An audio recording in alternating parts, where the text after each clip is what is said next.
नमस्कार विद्यार्थी मित्रो. आपण सध्या मायक्रोसॉफ्ट वर्ड 2019 बद्दल सविस्तर माहिती पाहत आहोत. आज आपण होम टॅबवरील फॉन्ट या ग्रुपमधील कमांडचा अभ्यास करणार आहोत. फॉन्ट ग्रुपमध्ये पहिली कमांड आहे फॉन्ट. आता फॉन्ट म्हणजे काय? आपण जी काही माहिती टाईप करतो त्या माहितीमध्ये त्याचा जो अक्षराचा प्रकार आहे त्या अक्षराच्या प्रकाराला फॉन्ट असे म्हणतात. आता आपल्याला जर या अक्षराचा फॉन्ट बदलायचा असेल तर आपण तो फॉन्ट कमांडच्या मदतीने बदलू शकतो.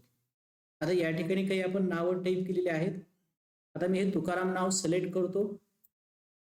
नाव सिलेक्ट केल्यानंतर आता ह्या नावाचा फॉन्ट कोणता आहे तर या ठिकाणी तो दिसतो आहे. आता या बाणावर ज्यावेळेस आपण क्लिक करतो त्यावेळेस वर्डमध्ये असल्या फॉन्टच्या नावाची यादी दिसू लागते. त्यापैकी इथं बघा मी अल्जेरियन हा फॉन्ट निवडतो. अल्जेरियन फॉन्ट निवडल्याबरोबर तुकाराम या शब्दाच्या लिहिण्याच्या पद्धतीमध्ये बदल झालेला दिसतो. त्याचप्रमाणे आपण सोपानचाही फॉन्ट बदलून पाहू. सोपानला मी सिलेक्ट करतो.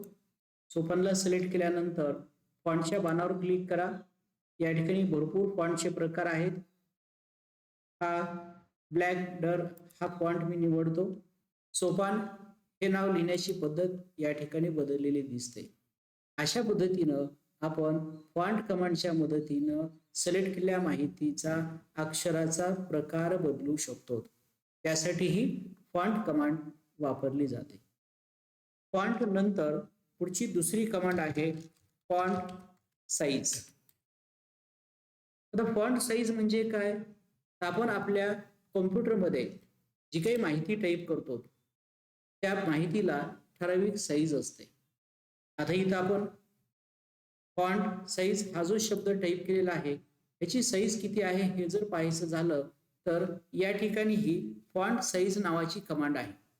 आता सध्या तिथं 24 असं दिसतंय. म्हणजे फॉन्ट साईज या शब्दाची साईज 24 पॉइंट आहे. कारण कॉम्प्युटरमधील अक्षराची साईज ही पॉइंटमध्ये मोजली जाते. आता इथं आपण खालच्या बाजूला तुकाराम हे नाव थोडंसं मोठ्या साईजमध्ये लिहिलेलं आहे. आता मी तुकारामवर क्लिक करतो. तुकारामवर क्लिक केल्यानंतर या ठिकाणी आपल्याला 72 असं दिसतंय. म्हणजे तुकाराम या शब्दाची साईज 72 आहे. म्हणजे थोडक्यात आपल्या फॉन्टची साईज कमी करायची असेल किंवा मोठी करायची असेल तर या ठिकाणी आपण ती करू शकतो. त्यासाठी तुकाराम या शब्दाला सिलेक्ट करा. तुकाराम शब्दाला सिलेक्ट केल्यानंतर फॉन्ट साईजच्या बाणावर क्लिक करा. बाणावर क्लिक केल्यानंतर इथं 8, 9, 10 अशा पद्धतीने 12 पर्यंत फॉन्टच्या साईज सिरियली दिलेल्या आहेत. त्यानंतर 2च्या फरकानं 14, 16, 18 या पद्धतीनं 28 पर्यंत साईज दिलेल्या आहेत. आणि नंतर 36, 48 आणि 42 अशा पद्धतीनं साईज दिलेल्या आहेत. यापैकी कुठलीही साईज सिलेक्ट करून आपण साईज कमी किंवा जास्त करू शकतो. आता सध्या आपण तुकाराम या शब्दाची साईज 20 केली.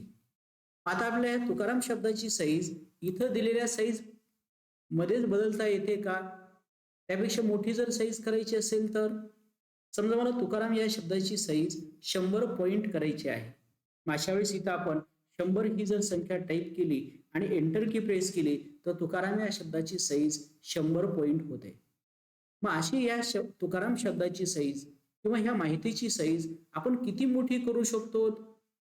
तर ह्या वर्डमध्ये आपण जी काही माहिती सिलेक्ट केलेली आहे त्या माहितीची साईज आपण कमीत कमी 1 पॉइंट ते जास्तीत जास्त 1638 पॉइंट पर्यंत करू शकतो. त्यापेक्षा मोठी म्हणजे 1638 पेक्षा मोठी किंवा 1 पेक्षा लहान फॉन्ट साईज आपल्याला करता येत नाही. अशा पद्धतीनं फॉन्टची साईज कमी किंवा जास्त करण्यासाठी फॉन्ट साईज ही कमांड वापरली जाते. आता फॉन्ट साईज कमांडच्याच बाजूला 2 कमांड आहेत. ही कमांड आहे इनक्रीज फॉन्ट साईज आणि ही कमांड आहे डिक्रीज फॉन्ट साईज. हे जे इनक्रीज आणि डिक्रीज ह्या ज्या 2 कमांड आहेत ह्या 2 कमांड सुद्धा अक्षराची साईज कमी किंवा जास्त करण्यासाठीच वापरल्या जातात. आता या ठिकाणी मी एकनाथ या शब्दाला सिलेक्ट करतो. सिलेक्ट केल्यानंतर डिक्रीज फॉन्ट साईज वर क्लिक करू. एकनाची साईज 72 होती, ती आपल्याला 48 झालेली दिसते. आणखी एकदा क्लिक करा, साईज कमी झालेली दिसेल. आणखी एकदा क्लिक करा, आणखीन साईज कमी झालेली दिसेल. साईज वाढवायची असेल तर इन्क्रीज फॉन्ट साईजवर क्लिक करा, साईज वाढताना दिसेल.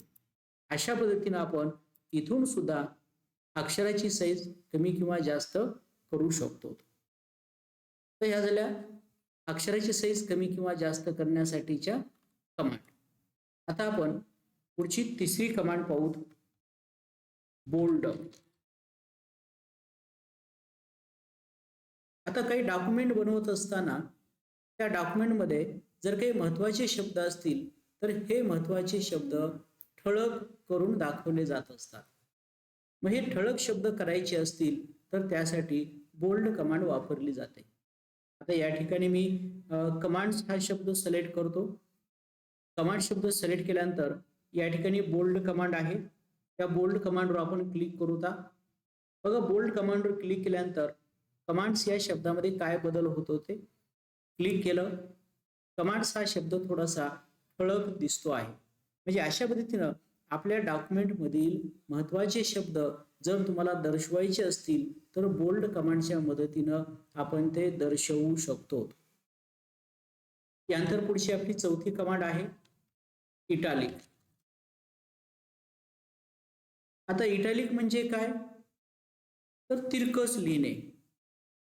आपल्या डॉक्युमेंट मधला एखादा महत्त्वाचा शब्द जर असेल, पॅराग्राफ मध्ये एखादं महत्त्वाचं वाक्य असेल आणि ते जर आपल्याला दाखवायचं असेल विशेष करून, तर आपण इटालिक या शब्दाने ते दाखवू शकतो, म्हणजे बोल्ड कमांड सारखं. आता इथं आपण होम ह्या शब्दाला सिलेक्ट करू. होम या शब्दाला सिलेक्ट केल्यानंतर इटालिक ह्या कमांडवर क्लिक करू. या ठिकाणी आहे इटालिक कमांड. इटालिक कमांडवर ज्यावेळेस आपण क्लिक करतो त्यावेळेस होम शब्दामध्ये काय बदल होतो ते बघा. क्लिक केलं, क्लिक केल्यानंतर होम शब्द थोडासा तिरकस झालेला दिसतो. म्हणजे अशा पद्धतीनं आपण माहितीला तिरकस करू शकतो. यालाच इटालिक असे म्हणतात. इटालिक नंतर पुढची कमांड आहे अंडरलाईन.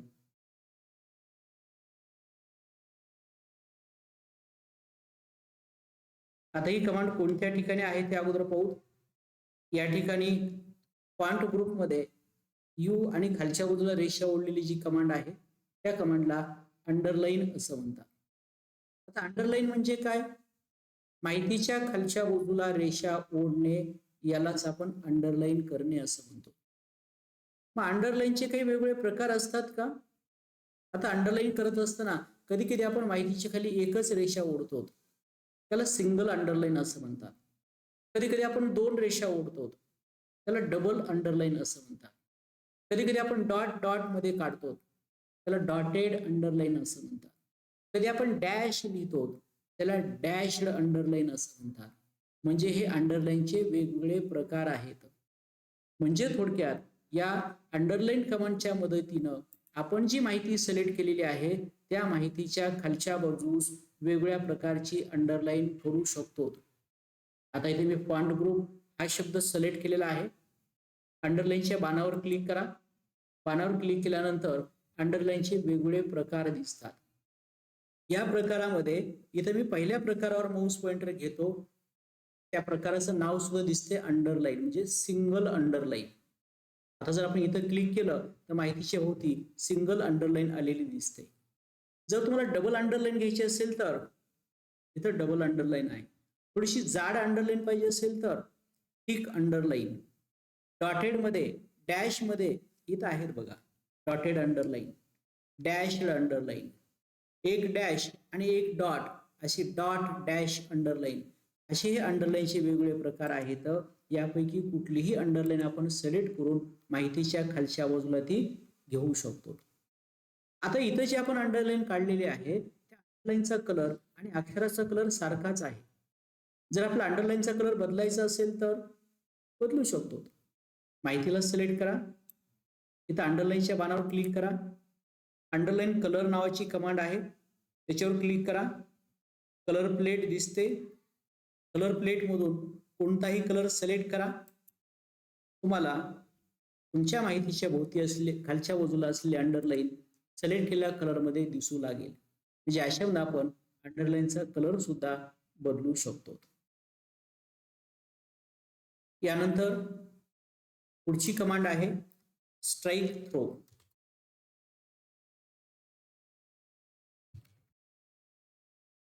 आता स्ट्राईक थ्रो म्हणजे काय?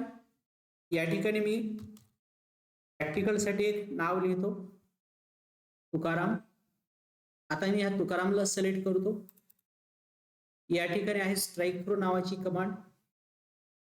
या कमांडवर आपण क्लिक करून बघूता माहितीमध्ये काय बदल होतो ते बघा. मी स्ट्राईक थ्रोवर क्लिक केलं, तुकाराममध्ये काय बदल झाला? तर तुकाराम या शब्दाच्या मधोमध आपले एक आडवी रेषा आलेली दिसते. अशा पद्धतीनं जर आपल्या माहितीच्या मधोमध रेषा ओढायची असेल तर स्ट्राईक थ्रो कमांडच्या मदतीनं आपण ते करू शकतो. त्यानंतर पुढची कमांड आहे सबस्क्रिप्ट. आता सबस्क्रिप्ट मध्ये काय होत असतं त्याच्या अगोदर आपण ही कमांड कुठं आहे ते बघूता. या ठिकाणी आहे सबस्क्रिप्ट नावाची कमांड. झूम करून पाहूत आपण. एक्स आणि खालच्या बाजूला 2 असं लिहिलेलं आहे, त्याला सबस्क्रिप्ट असं म्हणतात. आता आपण केमिस्ट्रीमध्ये आपलं जर वॉटर असं लिहायचं असेल तर केमिस्ट्रीमध्ये वॉटर लिहित असताना H2O याप्रमाणे लिहिलं जातं. असंच असतं का? तर काही बदल करावा लागतो. तर H2O लिहित असताना 2 हे H अक्षराच्या खालच्या बाजूला लिहिले जातात, तरच त्याला H2O असं म्हणतात. आता हे जे 2 आहेत हे जर Hच्या खालच्या बाजूला घ्यायचे असतील तर फक्त 2 सिलेक्ट करा. 2 ला सिलेक्ट केलं, इथं सबस्क्रिप्टवर क्लिक करा. सबस्क्रिप्टवर क्लिक केल्याबरोबर 2 हे Hच्या खालच्या बाजूला आलेले दिसतात.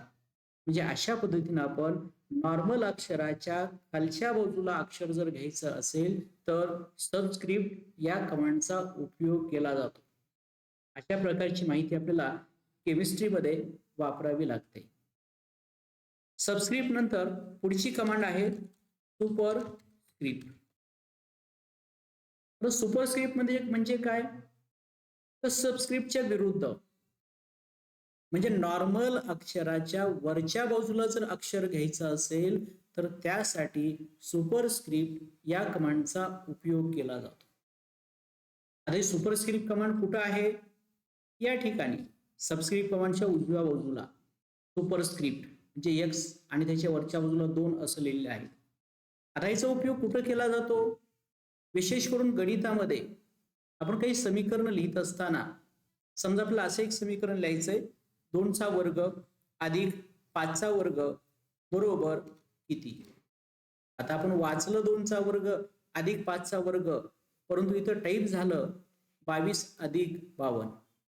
पण जर आपल्याला याचा वर्ग करायचा असेल तर आपलं जी संख्या म्हणजे हे 2 या संख्येच्या वरच्या बाजूला ही 2 संख्या घ्यावी लागेल. तर ज्या संख्येला वरच्या बाजूला घ्यायचंय ती संख्या सिलेक्ट करा आणि सुपरस्क्रिप्टवर क्लिक करा. सुपरस्क्रिप्टवर क्लिक केल्याबरोबर 2चा वर्ग झालेला दिसतो. तसंच 5चा वर्ग करायचा आहे तर ह्या 2 ला सिलेक्ट करा, सुपरस्क्रिप्टवर क्लिक करा, 5चा वर्ग झालेला दिसतो. अशा पद्धतीने आपण सिलेक्ट केलेल्या माहितीला नॉर्मल अक्षराच्या वरच्या बाजूला आपण घेऊ शकतो. अशा पद्धतीनं आमचा व्हिडिओ तुम्हाला आवडला असेल तर लाईक करा, आमच्या चॅनलला सबस्क्राईब करा, आमच्या नोटिफिकेशन मिळवण्यासाठी बेल आयकॉनवर क्लिक करायला विसरू नका. धन्यवाद.